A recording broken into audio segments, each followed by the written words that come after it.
ఉప్పు సత్యమ్మ,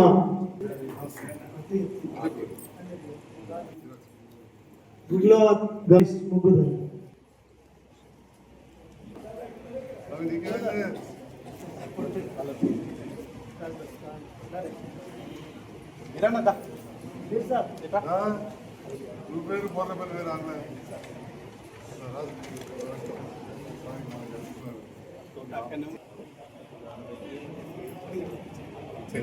రేణు హరీష్ దౌల్,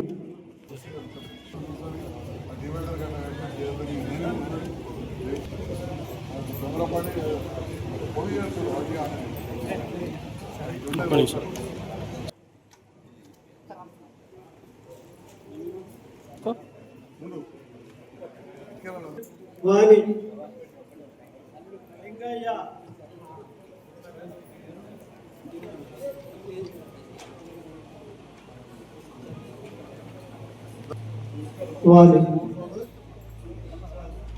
వాణి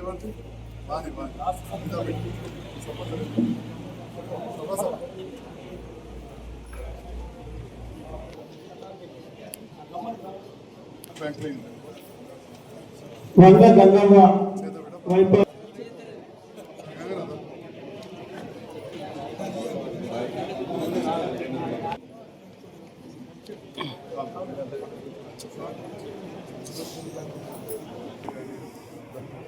అట్బా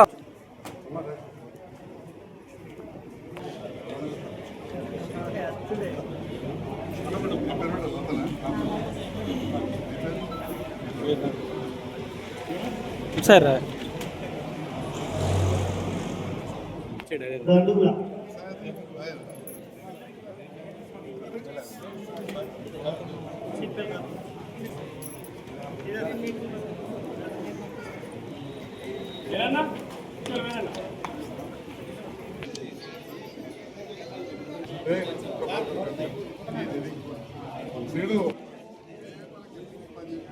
దేవరాజు లత ఓడిపోయింది. ఓడిపోయి చెప్పుకోవాలి. నాకు అపోజిట్ చేసిన వాళ్ళతో అలా శత్రుత్వం పెంచుకోలేదు. నాతో చేసిన వాళ్ళు అపోజిట్ కూడా దగ్గర తీసుకొని 1-2 గెలిచి మళ్ళీ వచ్చినాం. మీకు సేవ చేస్తున్నాం. ఆ సేవ చేయడానికి మేము ఇంతమంది అండదండలతో కార్యక్రమాలు చేస్తున్నాం. దాంట్లో భాగంగా మన గౌరవ ముఖ్యమంత్రి రేవంత్ రెడ్డి గారు ఏది ఎవరు ఏమనుకున్నా కానీ పైసలు నేను కాలేదు. కొద్దిగా ప్రభుత్వం చాలా రకాలుగా ఇబ్బంది అయింది. టీవీలో చూస్తున్నారు. అటువంటి టైంలో కొత్త రేషన్ కార్డు కావచ్చు, సన్న బియ్యం పథకం కావచ్చు, మీ అందరికీ దాదాపు 98% మందికి ఇళ్లకు ఉచిత కరెంటు కావచ్చు, మహిళలకు బస్ ప్రయాణం కావచ్చు, పాత ఇల్లు ఇచ్చుకుంటేనే ఆ కళ్యాణ లక్ష్మి ఇస్తున్నాం, అవన్నీ ఇచ్చుకుంటేనే ఈ కొత్త మళ్ళీ కరెంటు, సన్నబియ్యం, ఉచిత ప్రయాణం, రేషన్ కార్డు. ఇంతకుముందే తమ్ముడు చిత్రంలో చెప్తుంటే 24 మంది ఇంటినట్టుకుంటారు. ఇందిరమ్మ 24 మంది అంటే మళ్ళీ ఆ ఇందిరమ్మ కాలాన్ని తీసుకొచ్చిన ముఖ్యమంత్రి మన రేవంత్ రెడ్డి గారు అని చెప్పి సందర్భంగా అది ఆ ఇందిరమ్మ అంటే ఎవరు కూడా మర్చిపోరు. అటువంటి ప్రభుత్వాలు ఇప్పుడు కలిసి పనిచేయడం జరుగుతుంది. దానికి అనుగుణంగా ఈ ముఖ్యమంత్రి సహాయించింది. వాస్తవం మంచి జగిత్యాల హార్ట్ నొప్పి వచ్చినా కానీ స్టంట్ వేసేది ఉంటే 1-2 లక్షలు అయ్యేది కూడా ఆరోగ్యశ్రీలో ఉచితంగా అయ్యేది. ఒకటి కాదు 2 దవాఖానాలకు పర్మిషన్ ఇచ్చారని చెప్పి తెలియజేస్తున్నాం.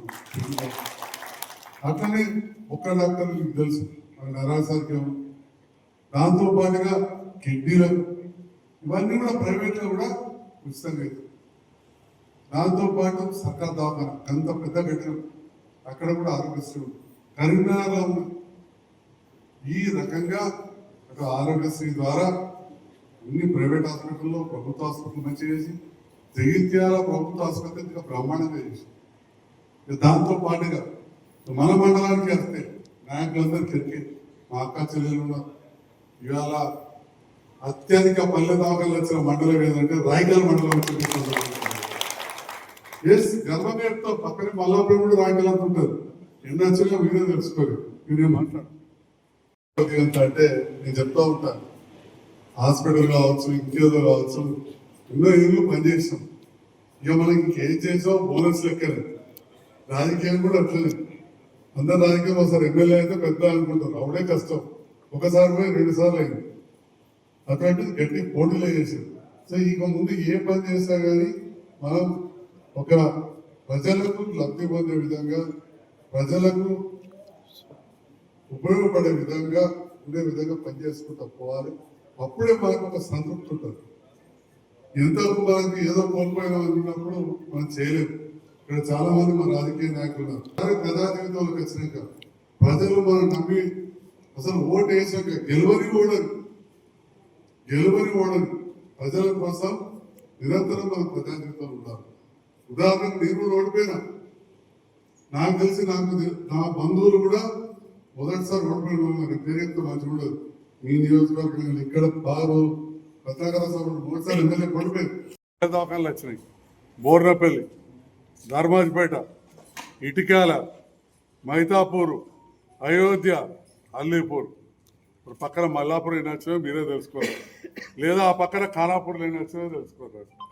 అంటే ఈ రకంగా మీరు గెలిపించిన సంజయ్ డాక్టర్నైనా నేను, నా పక్కన కొందరు కూర్చుంటారు కావచ్చు, కొందరు గాడ కూర్చుంటారు కావచ్చు, కొందరు ఇంట్లో నుండి నా కోసం పనిచేసిన ఉన్నారు కావచ్చు. మీ ఇవ్వాలి కూడా మర్చిపోయడానికి కాదు. ఈ రకంగా నన్ను గెలిపించిన నేను మీ రుణం తీసుకోవడానికి ప్రభుత్వంతో కలిసి పనిచేస్తే ఇవన్నీ పనులు అవుతాయని చెప్పి ఈ పనులు చేసినా చెప్పి ఈ కార్యక్రమాలు చేస్తూ ఉన్నాం. మరి ఈ రకంగా జగిత్యాల నియోజకవర్గంలో ఒక డాక్టర్గా ఉండి అక్కడ నాకు తీరనంత పని, ఇప్పుడు కూడా ఎప్పుడైనా పోతే వశపడినంత పని ఉన్నది. అయినా కానీ ఇంతకుముందు చెప్పినట్టు చేసేంత చేసినాం. ఇక ఏదో కూడబెట్టుకునేంత అవసరం ఏం లేదు. ఉన్నొక్క బిడ్డ పెళ్ళి అయిపోయింది. ఇదివరకే చెప్పిన వాళ్ళకాళ్ళు మంచిగా ఉన్నోళ్ళే. ఈ బయట వాళ్ళు ఏదేదో మాట్లాడుతుంటారు, దాని గురించి నేను పట్టించుకోదలుచుకోలే. మీ కోసం ఖచ్చితంగా నిరంతరం పనిచేయడానికి ఈ మధ్యలో ఉంటాం. ఇవాళ ముఖ్యంగా దవాఖానలల్లో ఇన్ని ఉండగా కూడా మీరు నచ్చిన డాక్టర్ కావచ్చు, కొన్ని చోట్ల డాక్టర్లు మనకు అందుబాటులో లేకుంటే మీరు ప్రైవేట్ దాంట్లోకి పోయి నాకు తీసుకొస్తే 31 మందికి 8.5 లక్షల రూపాయల చెక్కులు తీసుకొచ్చి ఇచ్చిన చెప్పి ఈ సందర్భంగా తెలియజేస్తున్నాను. అభివృద్ధి కావాలి, నిరంతరం అభివృద్ధి గురించి తప్పిస్తారు. కాబట్టి ఏ ప్రభుత్వం అయితే ఉంటుందో ఆ ప్రభుత్వంతో కలిసి పని చేయాలా అనే ఒక గొప్ప నిర్ణయం నేనైతే మీరందరూ కూడా సమర్థిస్తారని నేను అనుకుంటా. అది ఒక గొప్ప నిర్ణయం తీసుకున్న మూలాన జగిత్యాలకు మరి దాదాపు 150 కోట్ల దాకా, పల్లెలకు ఇక్కడ ఎక్కడ చూసినా కోట్లాది రూపాయలు తీసుకొచ్చి అభివృద్ధికి పాటుపడడం జరుగుతుంది. దీనికి అంతటికి కారణం వారు మరి ప్రభుత్వంతో కలిసి పనిచేస్తున్నటువంటి సందర్భము. మనము ఏ సందర్భం వచ్చినా, సారు ఆదేశించినా, మనల్ని అడిగినా కోరినా మనము సారు వెంట నిలిచి మరి సారుకు సంపూర్ణమైనటువంటి మద్దతు ఎప్పుడైనా మనం ఇవ్వాల్సిందిగా మీ అందరినీ కోరుతూ ఈ అవకాశం చాలా మంది అంటూ ఉంటారు, మరి మనం కొద్దిగా తిరుగుతూ ఉంటే బాగా తిరుగుతున్నారు. మన కట్కాపూర్ గ్రామం చాలా పేదవాళ్ళు. సర్పంచ్ రాజమౌళి మొన్న వచ్చిండే, వాళ్ళు అడిగితే 2.5 లక్షల రూపాయల చెక్కు వాళ్ళకు ఎల్ఓసి తీసుకొచ్చి ఇవ్వడం జరిగింది. ఇంతకుముందు తమ్ముడు రవీంద్రరావు చెప్పినట్టు 2.5 లక్షల రూపాయల చెక్కు, 2 లక్షల రూపాయల ఎల్ఓసి కూడా తీసుకొచ్చేవాడు. నిరంతరం ఏదైతే ఒక ఎమ్మెల్యేగా నేను సేవ చేయడం వల్ల, నేను తీసుకురావడం వల్ల మన ప్రజలకు లబ్ధి పొందుతుందో దాని వలన నాతో పాటుగా మీ కూడా ఆ పుణ్యంలో, ఆ సేవలో భాగస్వామ్యం ఉంటుందని చెప్పి ఈ వేదిక పైన మీ అందరూ కూడా తెలియజేస్తాను. తప్పకుండా నన్ను గెలిపించిన, నా కోసం పాటుపడ్డ మీరందరూ కూడా ఇది మీరు కూడా తీసుకొచ్చినట్టే. మీరు గెలిపిస్తేనే కదా నేను పోయి తీసుకొచ్చింది. అవునా రాజు? మీరే ఇస్తేనే కదా. కాబట్టి ఏ రాజు అంతే కదా. కాబట్టి అటు ముజ్జు కావచ్చు, మా భట్రాజు కావచ్చు, మీకు కూడా ఇంట్లో మంచికింత పుణ్యం అవుతుంది. తప్పకుండా మేము డాక్టర్లను చెప్తా ఉంటాం, వైద్యం మేము చేస్తాం, భగవంతుడు న్యాయం చేస్తాడు. వింటారా? అట్లనే మేము సేవ చేయాలంటే మీ ప్రజలు ఓట్లయితే మేము గెలిచి సేవ చేస్తున్నాం. ఏ స్థాయిలో కావచ్చు, మా సర్పంచ్ కావచ్చు, వార్డు మెంబర్ కావచ్చు, ఎమ్మెల్యే కావచ్చు. కాబట్టి ఇవాళ ఈ సేవ చేసే దాంట్లో నాకెంతైతే పేరు వస్తుందో ఖచ్చితంగా మనం రాజకీయాలంలో ప్రజల దేవుళ్ళు అనుకుంటాం ఓట్లప్పుడైతే. మానవ సేవనే మాధవ సేవ. దేవునికి ఎంత సేవ చేస్తామో ప్రజలకు అంత సేవ చేయాలి. సో భగవంతుని సేవ చేస్తే ఎంత పుణ్యం వస్తుందో మన తోటి ప్రజలకు చేస్తే అంత పుణ్యం వస్తుంది. అలాంటి పుణ్య కార్యక్రమంలో భాగస్వామ్యులైన నాతో పాటున్న మిగతా అందరికి కూడా పేరు పేరున మరొకసారి ధన్యవాదాలు తెలియజేస్తున్నాను. Thank you. First time MP కోల్పోయారు. నా